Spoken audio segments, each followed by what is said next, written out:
महानगर पालिका चुनाव 2024 का जो है वो बिगुल बज चुका है और ऐसे में पक्ष विपक्ष के जो उम्मीदवार है वो मैदान में उतर चुके हैं। जोरों शोरों से जो है वो चुनावी प्रचार हो रहा है। मैं आपको बता दूं कि जिस तरह से पक्ष में जो है बीजेपी सत्ता है, तो हमारे मैं ऐसे प्रभाग में हूँ जहाँ पे एक युवा नेतृत्व करने वाले उम्मीदवार को बीजेपी की ओर से टिकट दिया गया है। आपको ये भी बता दूं कि बहुत ही कम उम्र की ये जो महिला है, उम्मीदवार है, इनके विजन काफी बड़े बड़े हैं। इसके साथ ही एक और मैं आपको एक मैसेज देना चाहती हूँ कि बहुत ही कम उम्र में हमारे जो तत्कालीन जो हमारे जो मुख्यमंत्री है देवेंद्र फडणवीस, ये कम उम्र में महापौर बने थे। और प्रभाग 24 से जो है वो अभी जो प्रदीप पोहान है वो भी 2 बार नगर सेवक बन चुके हैं और वो भी कम उम्र में वो नगर सेवक के पद पे रह चुके हैं। तो ऐसे में युवा नेतृत्व कर रही है जो महिला है, ये भी कम उम्र में इस क्षेत्र में पदार्पण कर रही है। हालांकि उनका जो प्रोफेशन है वो है एक इंजीनियर के तौर पे उन्होंने शुरू किया था, लेकिन एक राजनीतिक क्षेत्र में वो अपना करियर आजमाना चाहती है और बीजेपी ने उनको ये टिकट दी है। आइए उनसे सीधा जानते हैं और हम स्वागत करते हैं दुर्गेश्वरी कोसेकर का कि आपको ये जो टिकट दिया गया है, काफी कम उम्र में आप इस राजनीति के क्षेत्र में आप पदार्पण करने जा रही है एक नगर सेवक के तौर पे। अगर आप चुन के आती है तो किस तरह का आपका विजन रहने वाला है? जय सतनाम, जय श्री राम। पहले तो मैं देवेंद्र फडणवीस सर को, गडकरी सर को, दयाशंकर तिवारी जी सर को, कृष्णा भाऊ खोपड़े सर को और प्रदीप पोहाने सर को मैं धन्यवाद देती हूँ कि उन्होंने मुझे इस लायक समझा। इतनी कम एज में मुझे भारतीय जनता पार्टी की उम्मीदवारी मिली है, तो उनके लिए मैं तहे दिल से उनका धन्यवाद करती हूँ। मैं चाहती हूँ कि मुझे अगर इस एज में उम्मीदवारी मिली है तो एक युवा के रूप में मेरी जो भी है कर्तव्य मैं बखूबी निभाना चाहती हूँ। मैं महिला सुरक्षा के लिए, बच्चों के शिक्षा के लिए काम करना चाहती हूँ। एक युवा नेतृत्व कर रही है, बहुत बड़ी जिम्मेदारी जो आपके कंधों पे दी है बीजेपी पक्ष ने। हालांकि पक्ष विपक्ष में जो ऐसे आए दिन देखा जा रहा है कि उन्होंने भी एक युवा को, वर्ग को जो है अपने पैनल में लाया हुआ है। तो आपके बीजेपी के पैनल में जो है वो युवा नेतृत्व के तौर पर आपको देखा जा रहा है। आपके प्रभाग से आपको किस तरह का जो सहयोग है यहाँ के मतदाताओं की ओर से दिख रहा है? सपोर्ट तो बहुत दिख रहा है मुझे कि एक हमारी समाज की बेटी को उम्मीदवारी मिली है, तो उनके लिए भी बहुत बड़ी बात है।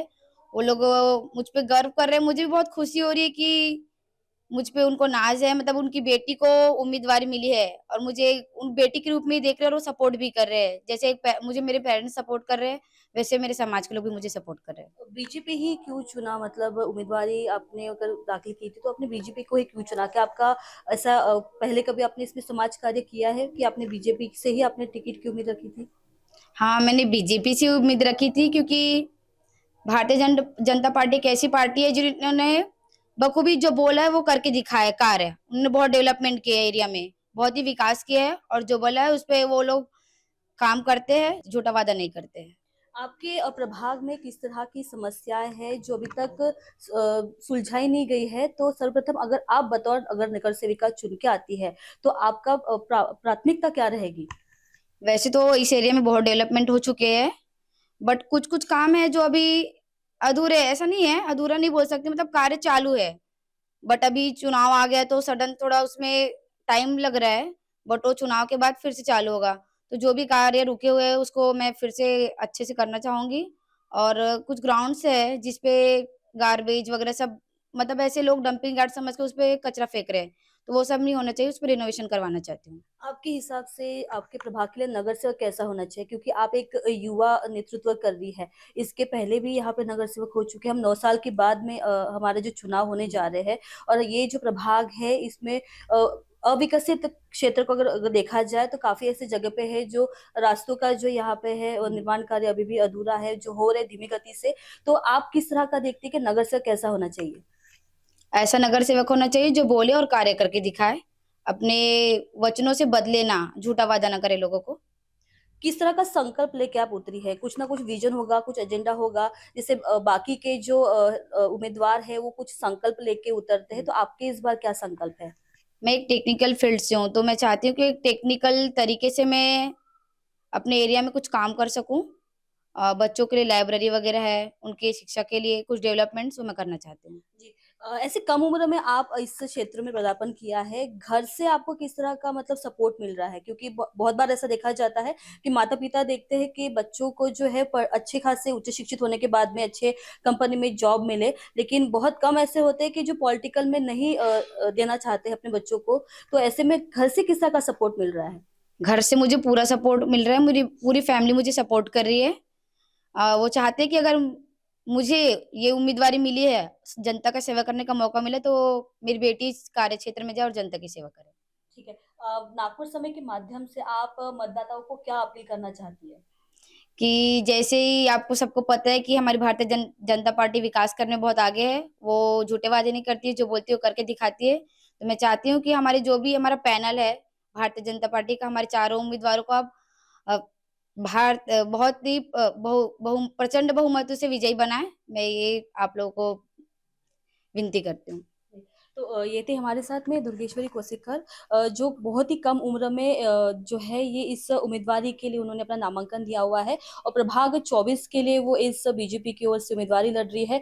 बहुत बड़ी एक जिम्मेदारी उनके ऊपर सौंप दी गई है।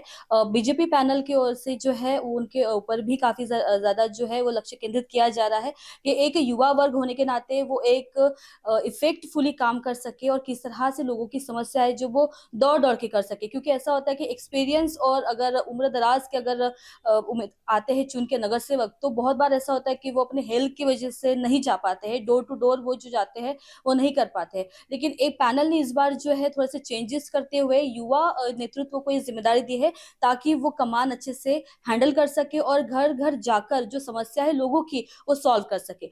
आपको बता दूं कि इस क्षेत्र में जो है पहली नागपुर की महिला उप महापौर बहारीन बाई जो है यहाँ पे चुन के आई थी और उनका बैकग्राउंड ऐसा था कि वो एक काम करने वाली एक औरत थी जो अपने कंधों पे बोझ लेके वो गली गली जाती थी। तो ऐसे जो कम दर्जे के जो लोग थे उनको उनके ऊपर विश्वास करते हुए बीजेपी ने उनको उनके ऊपर एक विश्वास जताया था और वो पहली नागपुर की उप महापौर बन के आई थी और वो भी छत्तीसगढ़ी समाज से ही बिलोंग करती थी। और हमारे साथ में जो दुर्गेश्वरी है वो भी छत्तीसगढ़ी समाज से बिलोंग करती है। फिर से एक बार बीजेपी ने वो दाव खेला है और युवा नेतृत्व को देते हुए दुर्गेश्वरी के हाथों में ये कमान दी है कि उसके क्षेत्र से वो चुन के आती है तो बीजेपी का जो दाव है इस बार सही जाएगा और दुर्गेश्वरी जो है अपने समाज के लिए अच्छा काम कर सकेगी।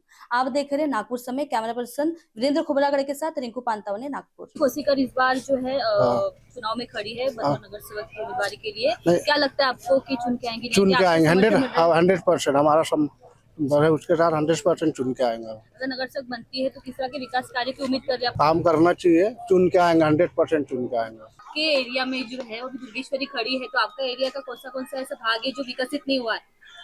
कौन सा अभी तो सभी अच्छी है, पर भी उधर का गडर बह रहा है, इधर का गडर बह रहा है। जीतने के बाद बोलते हाव हाव कर देंगे करके, फिर जीत जाते तो कोई नहीं करते। कि अगर आगे लेके जाएगी तो क्या लगता है आपको कैसा रहेगा भविष्य?